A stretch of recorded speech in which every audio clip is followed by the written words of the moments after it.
वजह से भगवान मनुष्य के रूप में धरती पर जन्म लेकर इस पावन धरती की बिगड़ी हालत को सुधारने और मानवता को आशीर्वाद देने की इच्छा के कारण ही वे इस मृत्यु लोक में अवतार लेते हैं। यदा यदा हि धर्मस्य ग्लानिर्भवति भारत अभ्युत्थानम धर्मस्य तदात्मानम सुजाम्यहम्। हिंदुस्तान संतों की भूमि। संत एकनाथ महाराज, संत ज्ञानेश्वर, संत निवृत्तिनाथ, संत नामदेव, संत तुकाराम महाराज, संत नरहरि महाराज, संत सावता माड़ी, ऐसे अनेक महान संतों ने यहाँ जन्म लेकर लोगों का जीवन अपने कार्य से मंगलमय बनाया। निजाम, मुगल और अंग्रेजों के आक्रमण के कारण हिंदुस्तान में अनेक धर्मों का अस्तित्व बढ़ रहा था। जगह जगह पर हिंदू देव देवताओं के मंदिरों को उद्ध्वस्त कर दिया जा रहा था। साल 1914 एक तरफ आजादी की लड़ाई और दूसरी ओर धर्म की लड़ाई। धर्म का मानो अस्तित्व मिट रहा था। सब तरफ लोग परेशान थे, मानो किसी धर्म के मसीहा की तलाश में उनकी आंखें लगी थी। फिर एक साक्षात्कार हुआ।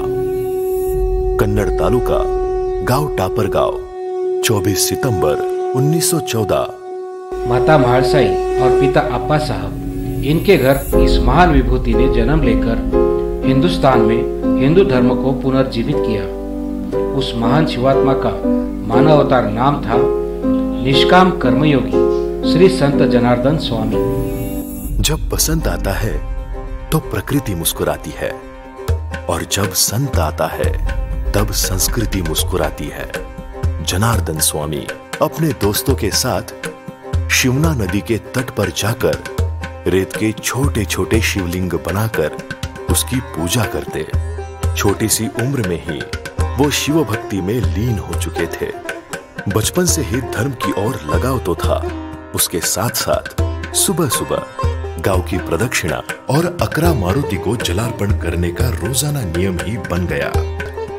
काम, माता और भक्ति, यही उनके जीवन में महत्वपूर्ण अंग थे। घर में भक्ति को होते हुए विरोध के कारण वो दुखी रहते थे। अब वो करंज गांव में आकर श्री माणिक शेठ झांबड़ के घर में वास्तव करने लगे थे। उनकी खेती का काम भी संभालने लगे। काम के साथ साथ वे लोगों में गीता, भागवत और हरिपाठ पहुंचाने का धार्मिक कार्य भी करने लगे थे। एक दिन बाबा जी कुएं में स्नान करने लगे। उसी वक्त तेज बारिश शुरू हुई, पर बाबा जी स्नान जप में लीन थे। 100 माला जप करने के बाद बाबा जी ने जैसे ही अपना पैर उठाना चाहा तो देखा उनका एक पैर पूरी तरह क्षतिग्रस्त हुआ था। फिर भी उनका भक्ति का नित्य क्रम शुरू रहा। माणिक शेठ बड़े धार्मिक थे। विट्ठल का दर्शन लेने पंढरपुर गए। चंद्रभागा नदी में स्नान करके जैसे ही वे बाहर निकले तो जनार्दन उन्हें विट्ठल का दर्शन लेकर जाते हुए दिखे। बाबा जी अब वापस दहेगांव आ गए। अब दहेगांव में भी धर्म का काम शुरू किया, पर परेशानियां उनका इम्तिहान ले रही थी। और एक दिन मानो उनकी आत्मा उनके शरीर से बेघर हो गई। माता महालसाई का देहांत हो गया। अब तो उनकी मानो दुनिया ही उजड़ गई। वो अंदर सुलह गए। 38 साल की उम्र में बाबा जी ने योगाभ्यास, यजुर्वेद, सामवेद और योग अध्ययन पूरा करके तीव्र तपश्चर्या का भी आरंभ कर दिया। एक पैर कमजोर होने के बावजूद बाबा जी 18-18 घंटे तप साधना करते रहे और एक दिन साक्षात्कार हुआ। नागेश्वर मंदिर में आकाशवाणी हुई, बालक, तुम्हारी तपस्या पूरी हो गई, अब तुम्हें गुरु बनाना होगा। नागा बाबा, उम्र में कम लेकिन बड़े तेजस्वी, बाबा जी ने उन्हीं को अपना गुरु बनाकर उनसे दीक्षा लेकर जीवन का दूसरा अध्याय शुरू किया। पिनाकेश्वर मंदिर जीर्णोद्धार, ऊंचे पहाड़ पर बसा पुराना शिव मंदिर। वक्त के चले उस मंदिर की बुरी दशा हो चुकी थी। बहुत सारे भक्तगण श्रमदान करने वहां आने लगे। अब धर्म की गंगा जाते गांव में बहने लगी थी। तो बाबा जी के मन में एक ख्याल बार बार आता रहा, यही कि पिनाकेश्वर मंदिर में अनुष्ठान करना। अनुष्ठान एक ऐसी विद्या जो जीवन को कल्याणकारी बनाती है, साथ में भगवान की प्राप्ति का रास्ता भी मिलता है। शरीर, मन और बुद्धि के साथ साथ आत्मा की भी शुद्धि हो जाती है। दूसरों का धन, परान्न, दूसरों की निंदा और परस्त्री, इन चारों का त्याग। वैदिक पर्व काल में सिर्फ ऋषि मुनियों द्वारा की जाने वाली जप, तप और अनुष्ठान प्राचीन परंपरा को आम इंसान तक पहुंचाने का महान कार्य बाबा जी ने शुरू किया। सुबह 4 बजे उठकर ठंडे पानी से नहाकर अनुष्ठान की शुरुआत होती है। 5 बजे नित्य विधि, आरती और गुरु के द्वारा मिलने वाले गुरु मंत्र का जाप शुरू होता है। 7 दिन चलने वाले इस अनुष्ठान में 1.25 लाख जप पूरा होने से एक अनुष्ठान संपन्न होता है। ऐसी धार्मिक मान्यता है, सुबह 4 बजे से रात 10 बजे तक चलने वाले अनुष्ठान से आज लाखों भक्त सुखकर और मंगलमय जीवन व्यतीत कर रहे हैं। लोग अपना दुख लेकर बाबा जी के पास आने लगे। बाबा जी उन्हें भस्म देकर उनकी समस्या का निवारण करते थे। अंदरसुल में की गई तीव्र उपासना, वेद अध्ययन का फल स्वरूप सामने आया और बाबा जी ने नित्य नियम विधि का आविष्कार किया। बाबा जी हमेशा कहते थे, जो घेईल माझी विधि, त्याची जाईल आधी व्याधी।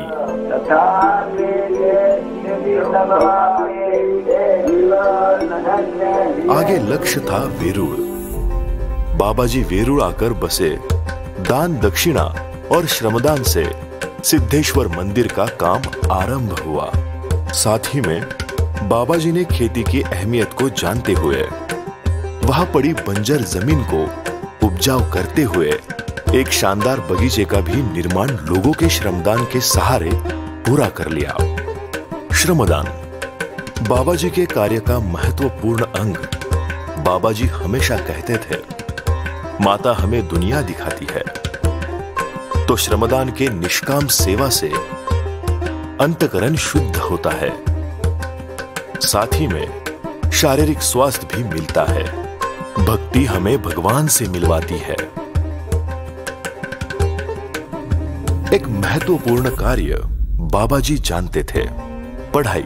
जिस तरह भगवान श्री राम ने गुरु वशिष्ठ मुनि, भगवान श्री कृष्ण ने संदीपानी ऋषि से विद्या संपादन की, वही लुप्त हुई गुरुकुल परंपरा को बाबा जी ने शुरू करके पाठशाला का निर्माण किया। उनका संकल्प था कि पढ़ाई के साथ साथ संस्कार भी बच्चों पर होने जरूरी है। इसी के चलते बाबा जी ने वेरूळ में पाठशाला का निर्माण किया, जो आज प्राथमिक, माध्यमिक और उच्च माध्यमिक का रूप धारण कर चुकी है। बाबा जी का संकल्प था 12 शिवालयों का जीर्णोद्धार, पंढरपुर और काशी में भक्तों के लिए आश्रम। उसी के चलते बाबा जी ने सिद्धेश्वर वेरूळ, जनेश्वर महादेव मंदिर संभाजीनगर, पारेश्वर महादेव मंदिर पालखेड़, काशी विश्वेश्वर पुनतांबा, हृदयेश्वर महादेव मंदिर त्र्यंबकेश्वर, ऐसे 9 शिवालयों का काम बाबा जी ने पूरा किया। साथ ही में पाठशाला, आश्रम, बंजर जमीन उपजाऊ करने का काम भी पूरा हुआ। ऐसे अनेक महान कार्य बाबा जी द्वारा किए जा रहे थे। गाय से क्या नाता है? गाय तो हमारी माता है।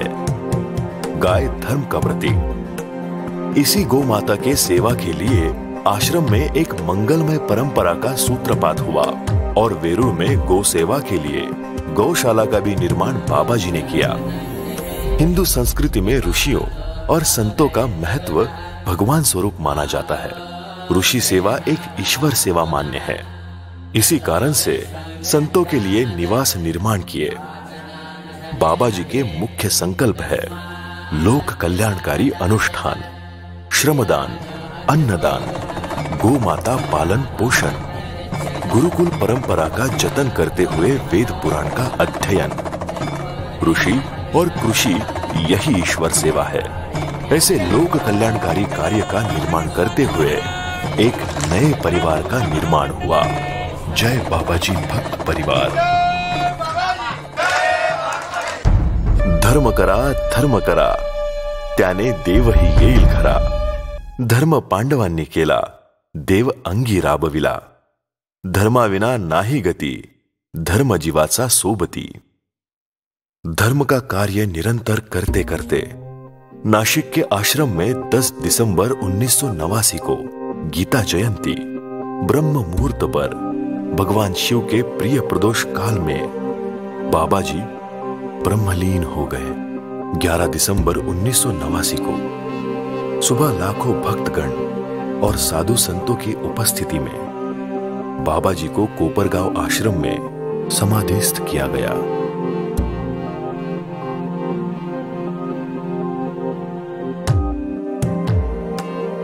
16 दिन संपन्न हुए। षोडशी उत्सव के समाप्ति पर बाबा जी के इच्छानुसार पट्टाभिषेक समारोह संपन्न होकर श्री संत परम पूज्य शांतिगिरी जी महाराज को उनका उत्तराधिकारी बनाया गया। साल 1975 नवंबर, त्र्यंबकेश्वर में कुछ लोग एक बालक को बाबा जी के पास लेकर आए। वजह थी उस बच्चे की आंखें चली गई थी। बाबा जी ने बच्चे से नाम पूछा। बाबू। बाबा जी ने विभूति पिलाकर कुछ विभूति आंखों को लगाकर 3 दिन वही रहने को कहा। 3 दिन बाद बाबू की आंखें एकदम ठीक हो गई।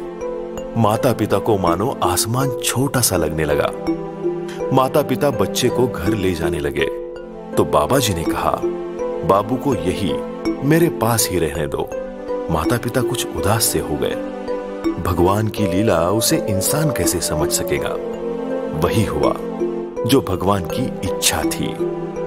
वही बालक है श्री संत जनार्दन बाबा जी के उत्तराधिकारी, साक्षात प्रभु का अवतार स्वामी शांतिगिरी जी महाराज। स्वामी जी ने अपने गुरु की महिमा लोगों तक पहुंचाने का काम शुरू किया। साथ में अपने गुरु का संकल्प पूरा करने का काम भी शुरू हुआ।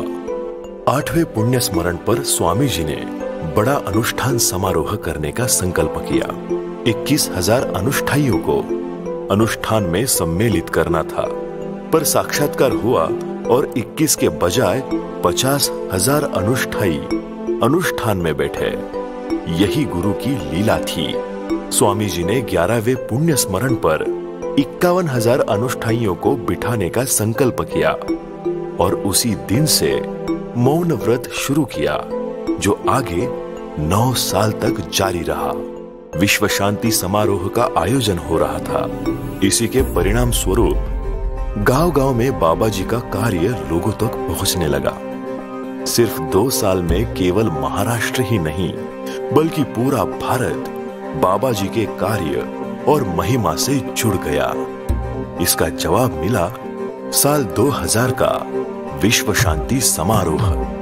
1,45,000 लोगों ने अनुष्ठान का लाभ उठाया तो हजारों भक्तों ने श्रमदान और अन्य धार्मिक कार्यों में सहभाग किया। अनेक संत महंतों ने श्री संत शांतिगिरी जी महाराज के इस महान कार्य को सम्मानित किया और आशीर्वाद देकर शुभकामनाएं भी दी। पूरा विश्व इस समारोह से हक्का बक्का रह गया। जुना पीठाधीश्वर आचार्य महामंडलेश्वर स्वामी अवधेशानंद गिरी जी महाराज ने इस महान कार्य के उपरांत श्री स्वामी शांतिगिरी जी महाराज को महामंडलेश्वर पट्टाभिषेक समारोह में महामंडलेश्वर 2008 का पद बहाल किया। साल 2008 में हॉलैंड ने श्री स्वामी विवेकानंद अंतर्राष्ट्रीय हिंदू पुरस्कार से विश्व शांति दूत का किताब वर्ल्ड पीस सेंटर सिंगापुर ने देकर स्वामी जी को सम्मानित किया। श्री संत स्वामी जनार्दन स्वामी जी के संकल्प अनुसार स्वामी जी ने 3 मंदिरों का जीर्णोद्धार किया। उसमें नर्मदेश्वर महादेव मंदिर शिवपुरी, रुद्राएश्वर महादेव मंदिर नीमगांव और अमृतेश्वर महादेव मंदिर टुनकी, साथ ही साथ अपने गुरु के इच्छानुसार पंढरपुर और काशी में आश्रम का भी कार्य पूरा किया। अपने गुरु के कार्य को बढ़ाते हुए स्वामी जी ने एलोरा प्राथमिक, माध्यमिक, उच्च माध्यमिक, टुनकी, महलगांव, उपखेड़ और वाराणसी उत्तर प्रदेश श्री संत जनार्दन स्वामी गुरुकुल का भी कार्य संपन्न किया। यहाँ छात्रों को शिक्षा के साथ साथ आध्यात्मिक शिक्षा के चलते संस्कार शिक्षा भी मिलती है।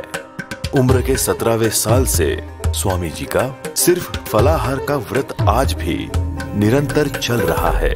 ब्रह्म मुहूर्त पर उठकर स्नान आदि कर स्वामी जी योगाभ्यास और प्राणायाम करते हुए 5 बजे नित्य नियम विधि पूर्ण करके अपने गुरु के बताए हुए श्रमदान कार्य को पूरा कर 9 बजे स्वामी जी का पूजा, हवन, अग्नि कार्य संपन्न होता है।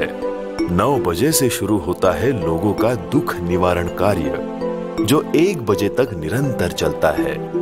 1 बजे लोगों के दर्द का निवारण कर 1 बजे फिर से स्नान कर स्वामी जी हवन कार्य में जुट जाते हैं। आरती और सत्संग का आयोजन होता है। 10 बजे से सभी आश्रम, गुरुकुल आदि का जायजा लेकर स्वामी जी विश्राम के लिए अपने कुटिया में चले जाते हैं। इस व्यस्तता के चलते स्वामी जी ने अपने गुरु के आशीर्वाद से 62 आश्रम, 7 गुरुकुलों का निर्माण किया। तो अभी कई जगह पर भक्तों के सुविधा के लिए और भी कार्य चल रहे हैं। नासिक में एक अभूतपूर्व शिवालय इसी कार्य का एक अंग है।